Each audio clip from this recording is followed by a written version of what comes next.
Fachinutram alkuimun pupichikelu.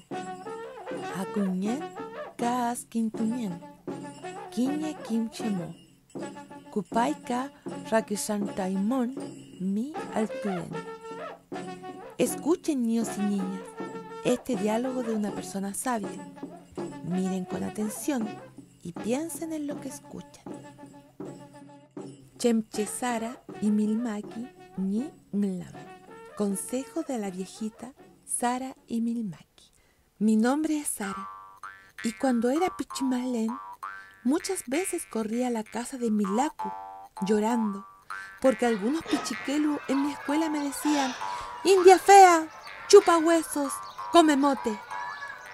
Milaku era quinche de su comunidad, que significa hombre sabio, y nos enseñaba a todos a amar la naturaleza. Por eso, cuando me veía triste, me ayudaba a conocer el poder sanador del Añuque Mapu. Salíamos a ver su jardín. Tenía muchas rayén de todos los colores y formas. «Mira», me decía, «hay algunas pichis rayén de color amarillo y otras rojas oscuras. Así como las personas, todas son rayén distintas y por eso juntas forman un jardín hermoso». Pero mi pena no se iba y pensaba que Milaku no me comprendía. Muchas veces vi a Milaku sentado escuchando al Leufu. Él decía que cuando nuestro piuque era bueno y practicábamos el Kumamongen, toda la tierra le hablaría a nuestra alma y podríamos comprender al Leufu, la Magun, el Kurruf, inclusive hasta los Aliwen, que son los árboles, podrían ser nuestros amigos y escucharnos. Por eso se enojaba cuando se tomaba de la tierra más de lo que se necesitaba. Todos estos consejos escuchaba cuando niña. Así pasaron los años y yo tuve mi propia mochulla.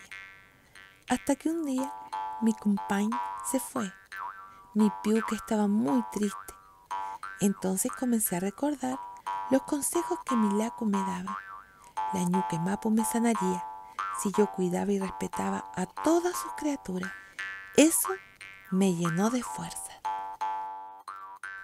Así cada día les enseñé a mis hijos a cuidar la Ñuque Tue, cultivarla, respetar a los aliwen, escuchar el habla de la naturaleza. Y ahora les digo a las madres, esto enseñen a sus hijos. La Mapu es nuestra Ñuque. ¿Y qué hijo ensuciaría o maltrataría a su madre? Y les digo a todos, pupichiqueche, la tierra es tu madre. Entonces, ¿cómo amarás tú a tu Ñuque Mapu? Femechi afi fachilorcan, feiti requisuantaimun, eitaki nemel. Así termina esta historia. Reflexionemos estas palabras.